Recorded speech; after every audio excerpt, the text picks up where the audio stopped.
জিলদু জিলদু জিলদু কালাত বাউলিয়াত হুয়াহা।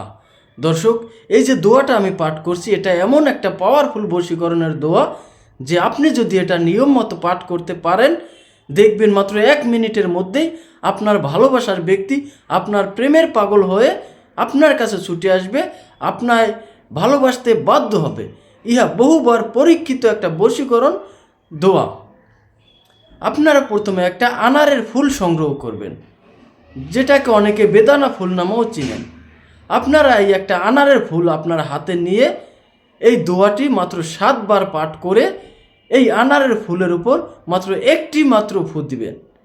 দোয়াটি আমি আবারও বলে দিচ্ছি, দোয়াটি হচ্ছে জিলদু জিলদু জিলদু কালাদ বাউলিয়াত হুয়াহা। দোয়াটি আমি স্ক্রিনেও লিখে দিয়েছি। তো এই দোয়াটা আপনার 7 বার পাঠ করে এই আনারের ফুলের উপর মাত্র একটি ফু দেবেন এবং এই ফুলটি নিয়ে আপনার সেই ভালোবাসার কাঙ্ক্ষিত ব্যক্তির হাতে দিবেন। দেখবেন হাতে দেওয়ার সাথে সাথে সে আপনার প্রেমে দিওয়ানা হয়ে যাবে, আপনার প্রেমের পাগল হয়ে যাবে, আপনার বশ হয়ে যাবে, আপনার বাধ্য হয়ে যাবে। আপনি তাকে যা বলবেন সে তাই শুনবে, তাই করতে রাজি হবে।